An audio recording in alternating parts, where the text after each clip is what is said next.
வணக்கம் அன்பான சொந்தங்களே. நறுக்கென்று 4 வார்த்தை உங்களுடன் நகுலா சிவனா. இன்று நாங்கள் பார்க்க போற ஒரு விடயம் நல்ல வார்த்தைகளும் நல்ல எண்ணங்கள். ஏன் ஒவ்வொருவருடைய மனதிலும் இது உதிக்கிறது என்று பார்த்தீங்கன்னா, நல்ல வார்த்தைகள் எப்போதும் பூங்குழல் ஊதுகின்றன என்று சொல்லுவோம். அதுபோல நல்ல எண்ணங்கள் எங்கள் மனதில் வரும்போதுதான் நல்ல சிந்தனைகள் எங்களுக்கு உதயமாகக்கூடிய வாய்ப்பு வருகிறது. எப்படி நல்ல எண்ணங்களை நாங்கள் உருவாக்கலாம் என்று பார்த்தால், உங்களுக்கு தெரியும், "எண்ணித் துணிக கருமம் துணிந்தபின் எண்ணுவம் என்பது இழுக்கு" என்று சொல்லுவார்கள். இப்படி எண்ணித் துணிக அப்ப நாங்க ஒரு எண்ணத்தை நன்றாக துணிந்து எண்ணி போட்டு எண்ணுவம் பேர்ந்து நாங்கள் எண்ணுவோம் என்று நினைக்கக் கூடாது.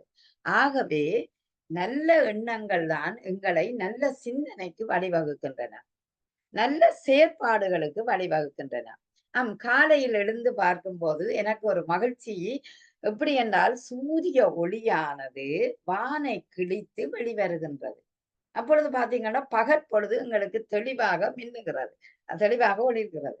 அதுபோலதான் எங்கட மனதில் இருந்தும் ஒளிமயமான நல்ல சிந்தனைகள் உருவாகும்போது, அவை மகிழ்ச்சியான செயற்பாட்டுக்கு வழிவகுக்கின்றன. வாழ்க்கையை எடுத்துக்கொள்ளுங்கள். வாழ்க்கை மிக குறுகிய காலம்தான். அந்த குறுகிய கால வாழ்க்கையிலே நாங்கள் செய்கிற செயற்பாடுகள் தான் எங்களை உயர்ந்தவைகள் ஆக்குகின்றன.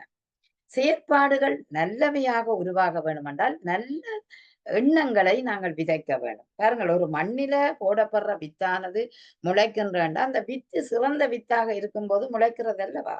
அதுபோல சிறந்த எண்ணங்கள் எங்களுக்குள்ள இருந்தால், புத்தொளிரான புலகாங்கிதம் அடையக்கூடிய செயற்பாடுகள் எங்கட மனங்களில உருவாகும். அதுதான் நல்ல சிந்தனை, நல்ல செயற்பாடு என்கிறோம். சரி, இப்ப நல்ல சிந்தனை வந்தால் என்ன செய்கிறது? நல்ல சிந்தனை வந்தால் உங்களுக்கு நல்ல எண்ணங்கள் வித்திடுகின்றது என்று விளங்கிடுது. அந்த சிந்தனையை செயற்பாடாக்குங்கள். ஒரு சிந்தனை வந்துவிட இப்பொழுது ஒருவருக்கு உதவி செய்ய வேண்டும் என்ற ஒரு மனித நேயம் உங்களுக்குள்ள உருவாகி இருக்கிறது. அவர் ஒரு ஏழை, வறியவர், அவர்களுக்கு உதவ வேணும். அப்படி செய்யக்குள்ள உங்களோட மனமானது, ஓம் இவர் வறியவர் தான் என்று இனங்கண்டு கொண்டால், அந்த எண்ணம் ஒரு செயற்பாடுக்கு வித்திடும். அப்பொழுது பார்த்தீங்கன்னா, நீங்கள் மகிழ்வடைவீர்கள். சரி, சாதாரணமாக ஒரு வீட்டுக்கு ஒரு விருந்தினர் வந்து விட்டார். உங்களோட எண்ணத்துல மகிழ்ச்சியாக இருக்கிறது. அவரோட உரையாடி கொண்டிருக்கிறீர்கள். ஆனால் அவருக்கு ஒரு விருந்து கொடுக்க வேணும் என்று நினைக்கிறீர்கள் என்றால், அவர் களைத்து வீட்டை வந்து விட்டார். அப்பொழுது நீங்கள் விருந்து கொடுக்கிறீர்கள். உங்கள் மனத்தில இவ்வளவு அந்த நல்ல எண்ண செயற்பாடு பாருங்கள்.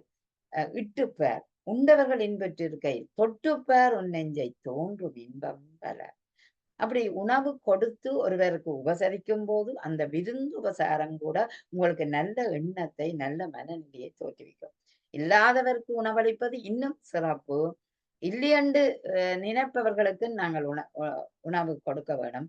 இல்லது வீடு தேடி வந்தவர்களுக்கும் நாங்கள் உணவை பரிமாறலாம். ஆனாலும் அந்த செயற்பாடை எடுத்துக்கொள்ளுங்கள். அந்த எண்ணம் உங்களுக்கு கொடுக்க வேணும் என்ற எண்ணமும் செயற்பாடும் ஒன்றாக இணையும் போது வாழ்க்கையில் இவ்வளவு மகிழ்ச்சி வருகிறது. அப்படித்தான் ஒவ்வொன்றும். ஆகவே நீங்கள் நல்ல நேர் ஆன சிந்தனையை எப்போதும் நினையுங்கள்.